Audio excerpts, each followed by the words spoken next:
Welcome to the Insight Meditation community of Charlottesville, Virginia.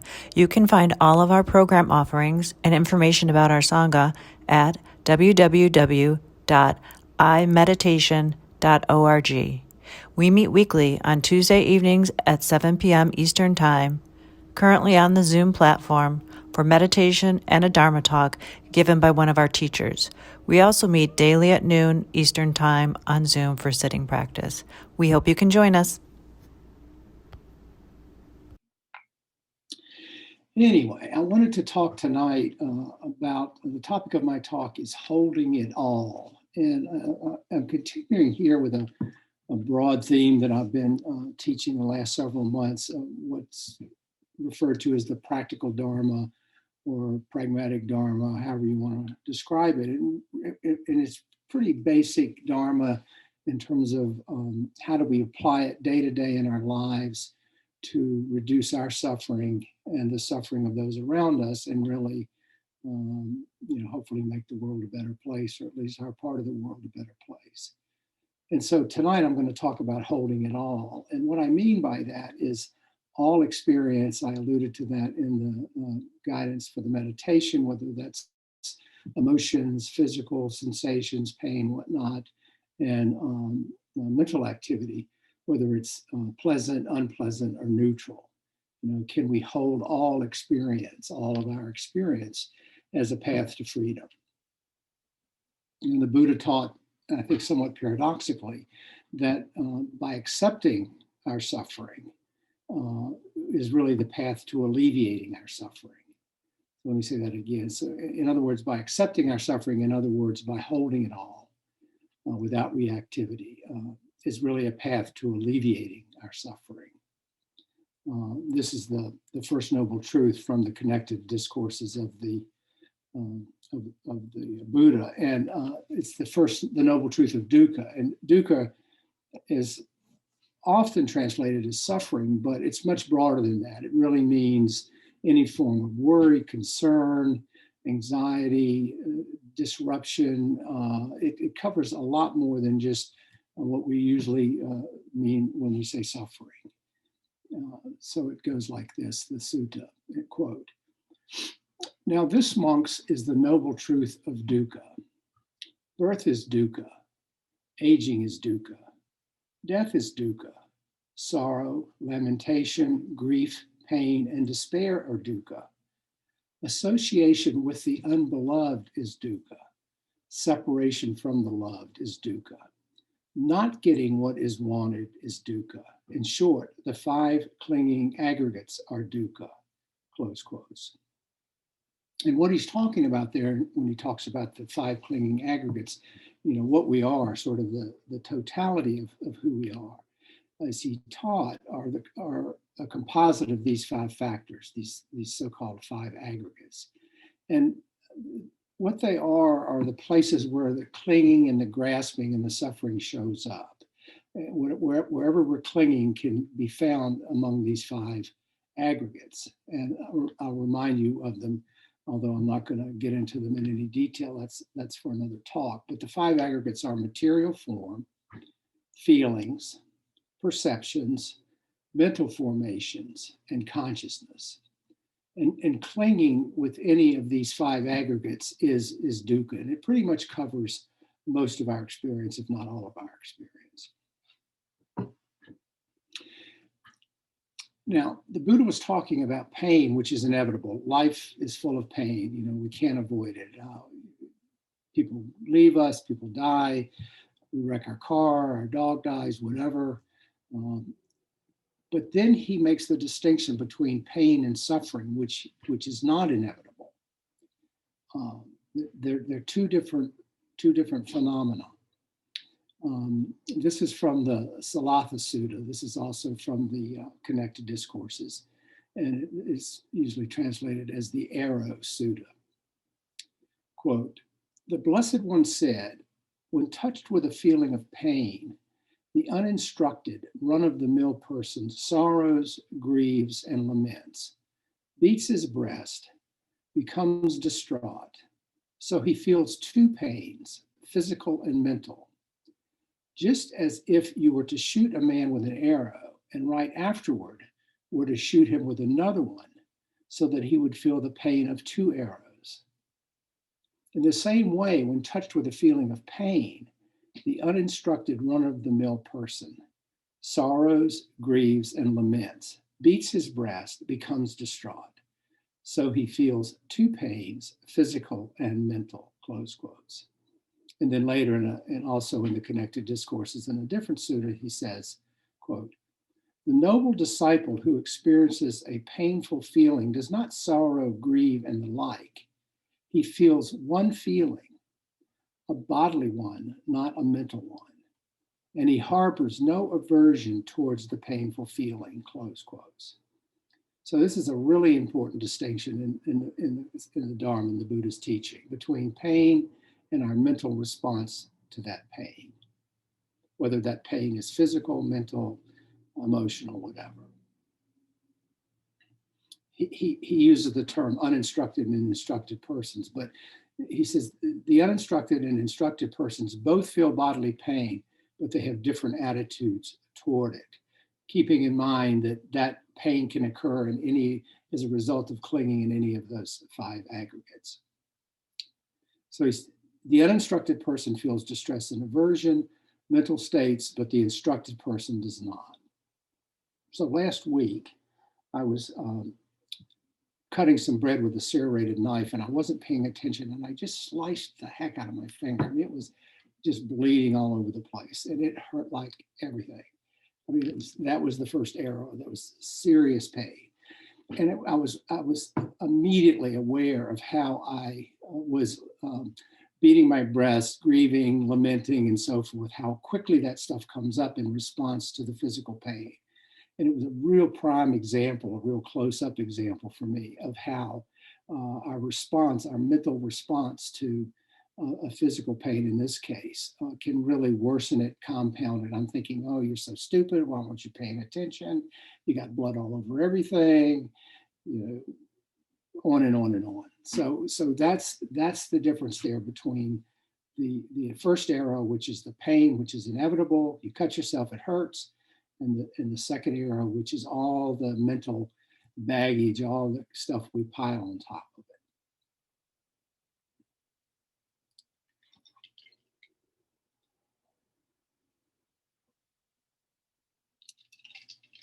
So then the question becomes, does our ability to hold it all contribute to our well-being, to our experience of well-being? Or conversely, can we have true well-being without holding it all? And by all, I mean what the Taoists call the 10,000 joys and the 10,000 sorrows of life, the whole gamut. You know, the interdependence of the mind and body. I mean, the Buddha talked about the heart mind is one entity, not really making a distinction between the mind and the body, but the interdependence of the mind and body and the impact of our emotions and thoughts on our well-being were well known. I mean, the Buddha taught this. And interestingly, and not surprisingly, 2,600 years later, fast forward to the 20th and 21st century, current research confirms that. And there's been tons of research in this area, much of which, as some of you may know, has been done by Gerald Davidson out at University of Wisconsin. But and so what do we know? We know that meditators show much more activity in the prefrontal cortex, the part of the brain that's associated with good mood and positive feelings. Those that meditate regularly are less likely to be angry, shocked, surprised, or confused compared to non-meditators when confronted with adversity or a challenge.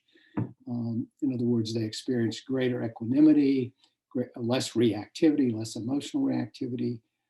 People that meditate are happier and calmer than non-meditators. So it really does, the practice really does contribute to better states of well-being, which by extension then relates to our capacity to hold it all. And our practice really does afford us that possibility. Additionally, it boosts our immune system, helps reduce stress, you know, all the ways we know that meditation is beneficial, but most importantly, at least for tonight's talk, is that it helps us hold it all and by doing so increases our experience of well-being. So if we can bear the dukkha, if we can be with it in a non-reactive way, we can be more open to all experience. We can be open to the whole range of the 10,000 joys and the 10,000 sorrows. You know, as Sharon often teaches, it's like this now, which is such a powerful mantra. And ever since I heard her talk about it some years ago, I've used it freely. It's like this now. Whatever it is coming up, it's like this now. Keeping in mind that freedom here is not the absence of dukkha. That's impossible. We can't avoid pain in life. It is the acceptance of it, the acceptance of the fact that it's an inevitable and unavoidable part of human existence. Now, given that, does that not make every moment of life, whatever the conditions, a moment for practice? I mean, we are never without opportunities for practice. You know, Pat and I are teaching this course now, advanced practitioner's course on the Four Noble Truths, and we've been focusing on this first noble truth of dukkha. And we ask the folks to keep a journal of dukkha during their day, of the suffering that comes up. And what was interesting was people were coming and saying, golly, you know, I ran out of paper. I mean, I couldn't write it all down. It was just constant once I began to pay attention to it. So it really is everywhere. And every moment of life, whatever the conditions, is an opportunity to accept things as they are, not as we want them to be. That's what I mean by holding it all. Whatever the conditions, accept things as they are, whatever they are, not as we want them to be. In other words, we turn toward the dukkha. We don't push it away. We don't try to engage in activity to distract. We show up for it. We're present for it. We turn toward it. Now, one of the practices that I find really helpful in terms of holding it all is one of the sixth of the 10 paramis, or the 10 perfections that the Buddha taught. The sixth one is patience. In other words, the ability to be with things as they are, holding it all. The Pali word here is khanti, Khanti, which roughly translates to mean forbearance, to wait without complaint, steadiness, perseverance in performing a task, and so forth. And cultivating patience is one way of practicing letting go, of wishing that things be different than they are. You know, I have patience with how this is. I can be with it. I'm not constantly wanting it to be otherwise. And Christina Feldman, the British Dharma teacher, says, what is the point of arguing with the inarguable? What is the point of arguing with the inarguable? And boy, does that really resonate in my own life. In other words, we cease demanding that life be other than it is. And the point here is that a mind cannot be both impatient and tranquil at the same time. If I'm impatient and agitated and reactive, it is mutually exclusive with having a tranquil mind. So the practice of patience is another way of bringing peace of mind. You know, impatience is a form of reactivity, one of many, that causes much suffering.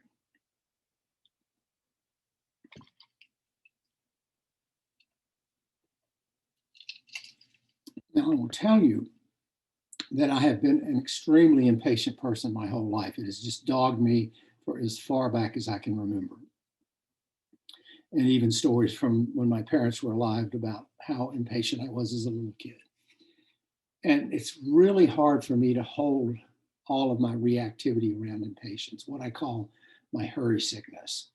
You know, just to be with it and not have to react to it or act on it. But one thing that has helped me, and I've really struggled with this in my own life, is when I feel impatience arising, which is often, I first try to recognize it. That's key. I have to note it, that it's like this now. impatience is arising. So I have to recognize it. And if I can recognize it, then very often I can take a pause, I'll take a breath, and then watch that inner push that comes, that impatience brings, kind of subside. It kind of just settles.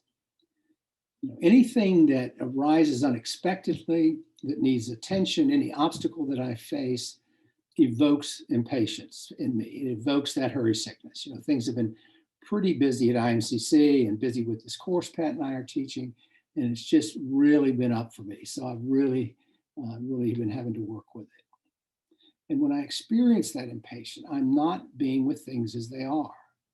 I'm arguing with the inarguable. And I'm suffering as a result. If I can recognize it and put that pause in there, break the circuit, then very often I can begin to settle. Now, a few minutes later, it's probably up again.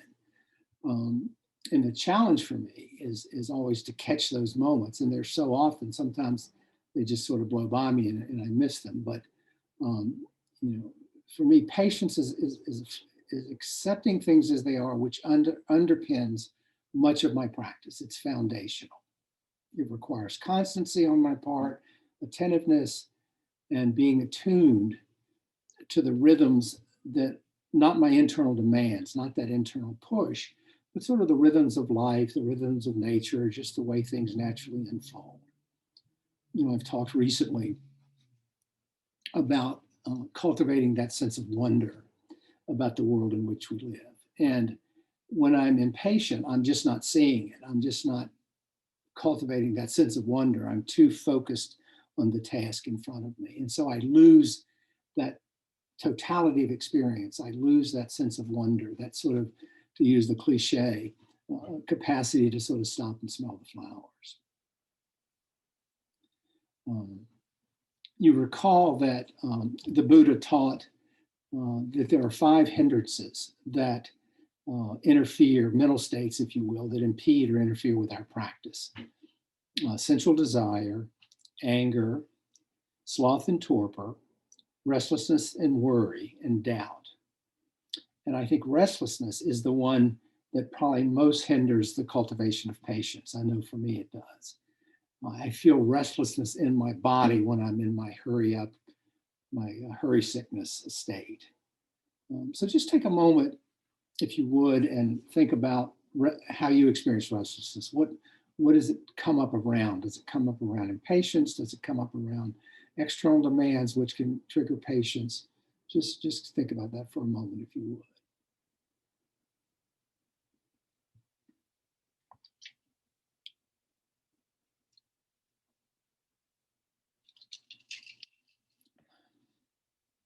So how do we promote a greater sense of well-being by holding it all? Where in our lives are we being asked to hold it all to increase that experience of well-being and reduce our suffering, reduce our dukkha? Can we carry the weight of our dukkha, our suffering, the pains, the losses in life, without it crushing us, without collapsing under us? And the practice provides us with tools to do that, to not collapse under the weight of it.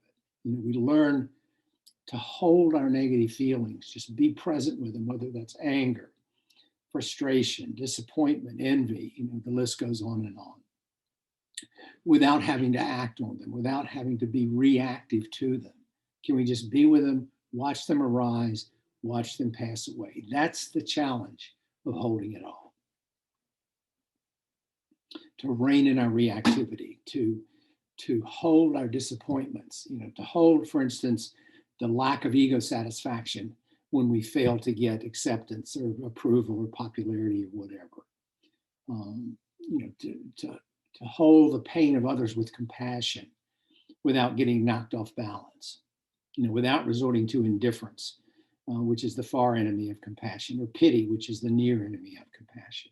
To just be with our compassion without getting knocked off or pulled into the other person's suffering in a way that's not productive.